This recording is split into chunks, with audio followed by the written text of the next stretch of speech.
Okay, so it's taking me a little bit to get back to this, but I want to address this comment. It says there are typically two types of discomfort.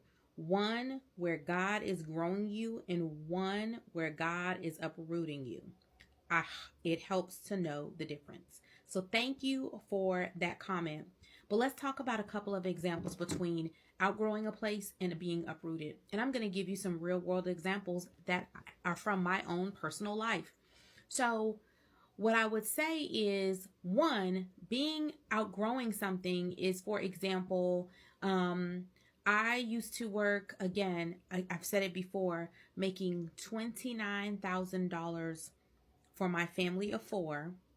And outgrowing a place is when I had trained my staff to do my job. And so they were able to do it really with or without me. And I had outgrown that place. I had automated so many things. I had systemized so many things. I had organized the policies, procedures, you name it. So I was prepared to make that leap when it was time for me to go on to another job to make more money and do better for my family. But I was leaving people in good hands. I used to tell people all the time, because I had mostly student staff, paraprofessionals, and I would say, I am just here in case of fire. They really genuinely do not need me because I have trained them so well. So that's outgrowing a space, right? Knowing that you are doing things that you anticipate what is going to happen in a certain season, or how something functions. That may be a job, that may be people, that may be places, that may be things. You have just outgrown them. Now, when God is uprooting you, it is a little less graceful. And I'm going to say that because the example I'm going to use is, I'll give you another example from around that same time period. So I got divorced from my ex-husband, and we were still technically living together because we could not afford to move apart. He didn't have a job. I already told you I had a low-paying job.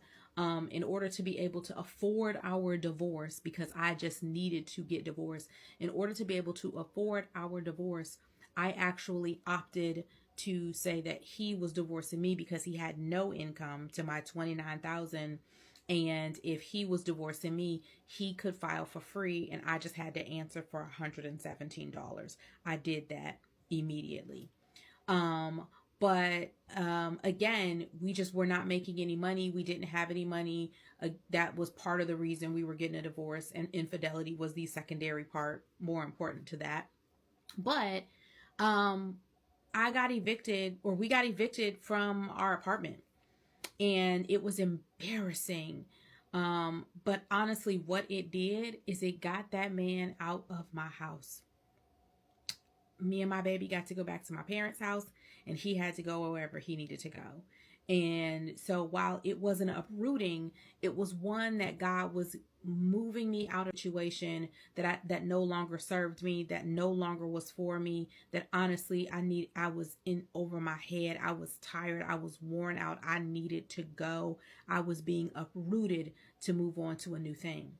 So in the video that this comment comes from, you're absolutely right. I think in that time frame, there was a bit of an uprooting, right? I had moved from my mom's house to my father's house, who lived closer to the school that I went to, which I said again, was not in my neighborhood school, but I had chose to go to this school.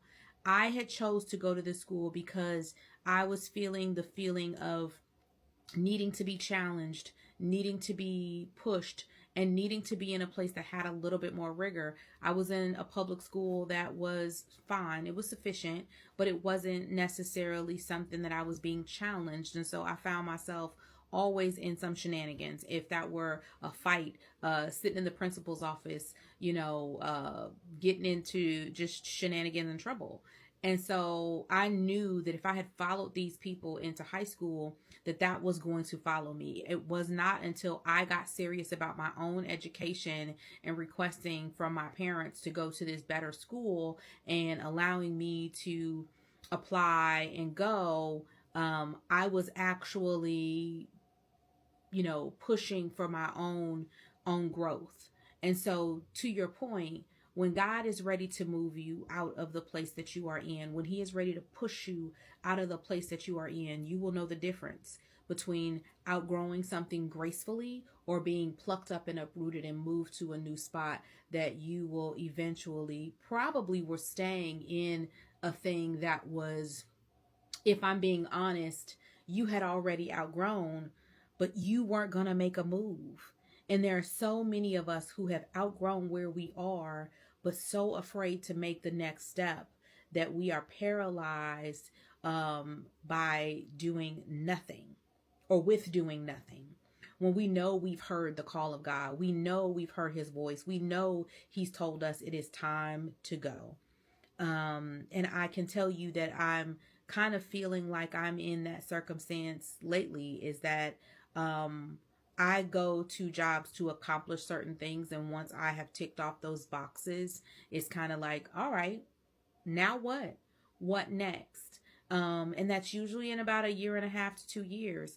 The longest that I have been in some of these jobs is 3. This is now 5.